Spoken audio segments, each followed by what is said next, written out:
Once upon a time, there was a boy and a girl. They met every day at the top of the hill. They met every day so they could play, and they played and played day after day. They rolled down the hill hand in hand, skipped through the meadows and other lands. They hopped over brooks and sat under trees, talked and laughed, and ran from the bees. He liked her a real lot, you see, and she liked him, so she led him to believe. They would play forever. They were free. Nothing could separate them, not even the bees.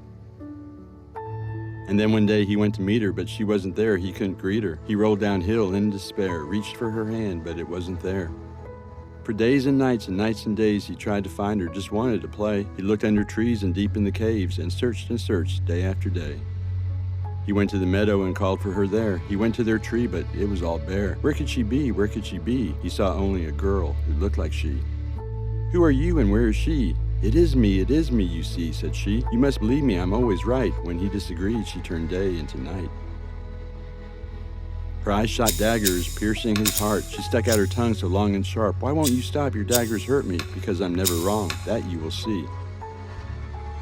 She spits out venom, blinding his sight. Please, please, he pleads, you must lessen my plight. Where did she go? It is me, says she. No, you're just make-believe. She spits more venom and casts more blame. It was all his fault. He should feel shame. I should feel shame. Why me you blame? If you don't know, I win the game. Again she stuck out her tongue, causing more strife, shooting more venom he feared for his life. He tried to convince her to see otherwise, but she did not dare. She couldn't realize. Why are you so mean, he asked of her. Because what I see and believe. But what you see and believe is nothing I see. I tell you again, it's all make-believe. Day after day he tried to please her, but nothing he tried was her appeaser. At the start, much for him was done to make him think she was the one. She feels no regret for those she harms. Feeling regret would injure her charm. She can't see through others' eyes, objects to be used, abused, and polarized. Trust me, tell me all your secrets, which I'll use to expose your weakness. You're a hostage to my random ransom, while I threaten to throw a tantrum. And early on she was perfect, too good to be true in retrospect. She placed him high on a pedestal. It was all so incredible. In the beginning I'll praise you often, gaining your trust, your guard to soften. I'll feel power as I degrade, vilify, and criticize after you've been nothing but idolized. I'm an open book, that is me. You may judge me by my cover, feel free. And my print is large, easy to see. Just don't believe anything you read.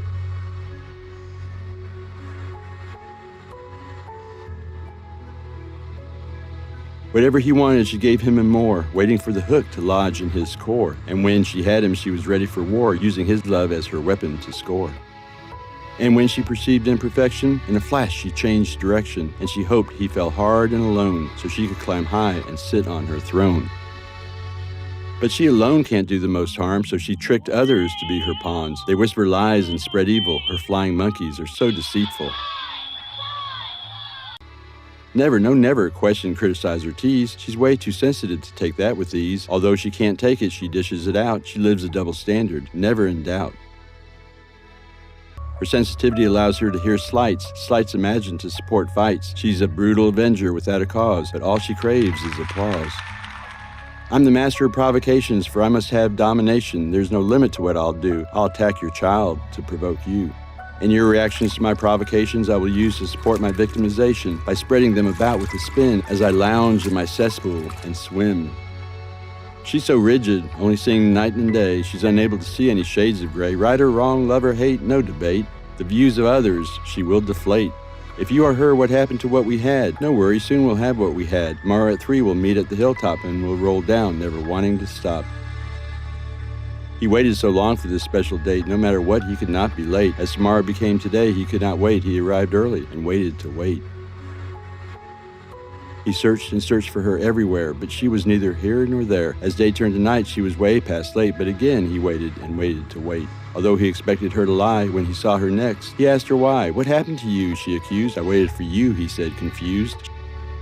She said, I went at 2, where were you? But sadly he knew that wasn't true. Say you're sorry for ruining our date. If you cared, you would not have been late. She never went to the hill that day, but lit the gas just to gaze at the blaze. She can't remember what she ignores, but she recalls the fiction she stores. And she does not care or have a clue she's causing others to feel blue. When aware she feels no regret, their suffering she quickly rejects. And the truth she spins and extracts, steering the talk away from the facts so she could avoid seeing she's wrong and seeing she's been wrong all along.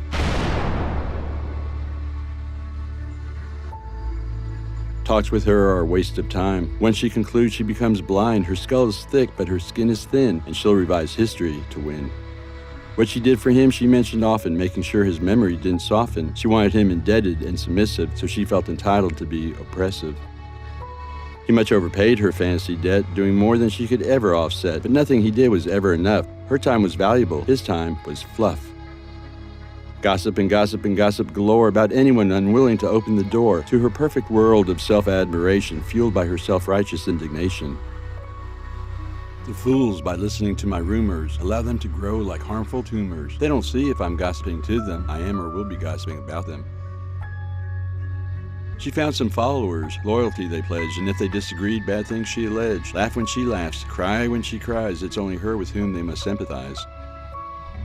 One day while rolling downhill, hand in hand, a boulder was positioned for their crash land. He quickly rolled in front of her to protect, but she pushed off him, causing him to wreck.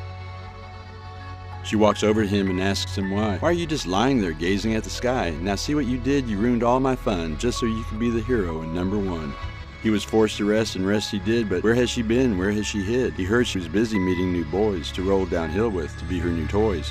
She discarded him for a while. That was her game, making sure their friends knew he was to blame, and she gossiped about him from time to time, for the lower he crawled, the higher she climbed. When she needed more attention, she played the victim, causing dissension, which empowered her to surrender to her need to be the pretender. It's all a contest, even if it's not, and when she wins, she must win a lot. No matter who she hurts or how unfair, even her losses become wins to share. I'm the best, so perfect all the time. You'll never find another who is as fine. I'll tease you and keep you wanting more, but only rarely will I let you score. The world is a cesspool with many to demean, but I'm better, I'm the cesspoolian queen. I can think more of me if I think less of you, and finding fault in others is so easy to do. The games I play, I'm the master of all. I'll give you no warning before you fall. I'll wait until you need me the most, and pretending to care, I'll play like a ghost. But fret not, I'm not really gone. I'll surprise you again, making you my pawn, and tell you I miss you, I love you, and other lies, and you'll believe me now that you're so mystified. Because I use you and others for my supply to feel superior, grandiose, and alive, I'll keep you hanging on with disregard for your feelings, which I'll simply discard. To most I appear as an angel, only a few know of my danger. Behind my smile is evil intent, not quite human, not quite not, hell-bent. And without warning I will transform from my angelic persona into a bitter storm, cutting my path of introduction, leaving unrecoverable destruction. A holiday or cause to celebrate is time for me to sabotage with hate. You'll look to these good times with regret, that is if I win and you don't forget. When times are good, almost perfect, those are the times I'll create conflict by bringing up imaginary events and pushing your buttons until I'm content. At times he grew weary, walked out of the ring, but she knew when to yank his yo-yo string. It's only you I love, no others compare. You forever, I declare, don't despair. Words and actions, actions and words, what I say now is just for the birds. Never rely on anything I say, for I intend to lead you astray. She made him her yo-yo, fueled by his love. Come here, go away was the trick she was proud of. And he got too far and the spin restrained, she snapped him back just to let him down again. The next day came, at the hill they met, and downhill they rolled without a fret. She promised they would play every day, together forever, she would never stray. She knows the difference between right and wrong when she says I've been mean to you for so long. But an apology never follows, because her pride she never swallows. Although she said he was the only one, she's not been rolling downhill alone. She could not risk having no supply, so she used her lure that most couldn't deny. And those she recruited stood separate, there for her when she was desperate, and she used her skills to control by sucking each one into her black hole. She aroused jealousy by acting this way, supplying her with more energy to play. When he learned the truth, he was sad, which proved her value, so she was glad. But if he talked to any girl, she would insist punishment be hurled, smear campaigns that were fictional upon them that were continual. When she felt down and needed a rise, she treated him with silence, then lies. She does this when fearing loss of control and seeking to feel powerful and whole. She reveals her intense love and future plans, but within moments reveals her contempt for him, causing him to feel confused, abused, and objectified, allowing her to feel worthy, verified, and dignified. She invites him to enjoy affection, hoping he expresses no objection, and when he accepts her invitation, she will make sure he feels rejection. She monopolizes conversations with irrelevant lies and vexations, and if someone dares to alter direction, she will see to it they face ejection. She is a bully is she, and she'll bully anyone who disagrees, and she'll demand others follow her act, and if they falter, she'll launch an attack. She lives a life of deception, anything to avoid detection by being judgmental and accusing, for any self-reflection feels like losing. She promised the good times would return, tricking him into waiting for his turn, and as he fought desertion, love, and hate, he tried escaping, hoping it wasn't too late. Her targets will suffer by her blame, shocked and confused by her abrupt disdain. When curiosity seeks the reason why, she'll feel justified as she justifies. She has the power to punish, and punish she would by disappearing at times, but not for good. Like a ghost, she vanishes and then reappears, and to torment more, she again disappears. When she vanished, he searched until he found her, made her feel needed, made her feel wanted. The feelings she enjoyed creating this drama were worth the feelings he endured, causing his trauma. She craves more praise than the world could give by living a way most could never live. She devours empathy, the victim she plays. Lacking empathy, she degrades and betrays.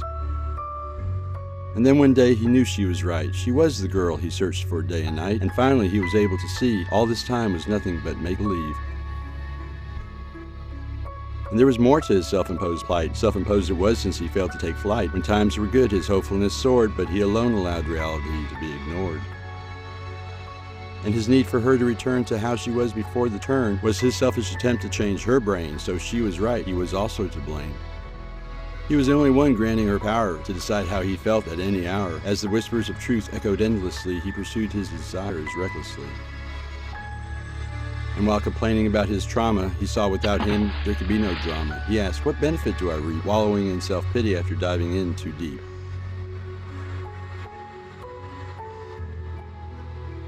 He realized the role he had played rolling downhill on those fairy tale days. When no one else was to blame, he was free to quit playing the game. And hearing from others who had endured this too gave him strength and courage to start anew and realize he had the keys to the shackles, binding him to the misery he now tackles. So he went to the top of the hill once more and saw rocks, cacti, snakes, and buzzards galore. He felt peace, dignity, and self-respect, walking away after his final disconnect.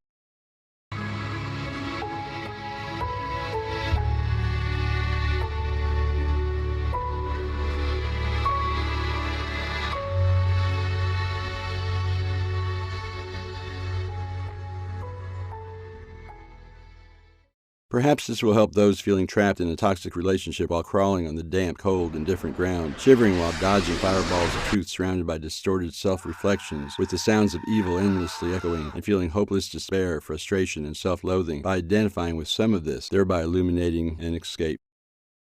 I wrote much of this over 2 years ago before I had any real understanding of cluster B personality disorders. I stumbled upon narcissistic personality disorder and was shocked to see many of those traits were illustrated in this writing, including the tools of abuse, gaslighting, love bombing, blaming, ghosting, shaming, objectifying, hoovering, breadcrumbing, manipulating, trauma bonding, triangulating, gossiping, exploiting, cognitive empathizing, unapologizing, smear campaigning, deceiving, lying, story twisting. Being affected by someone with these traits is devastating and confusing, but seeing them listed under a disorder is validating and clarifying. I felt further validated when I learned of Narcissistic Abuse Syndrome, suffered by many involved with a narcissist. It all began to make sense. Knowledge relieves anxiety and relieves one from feeling and acting victimized, reminding us we all had and have choices.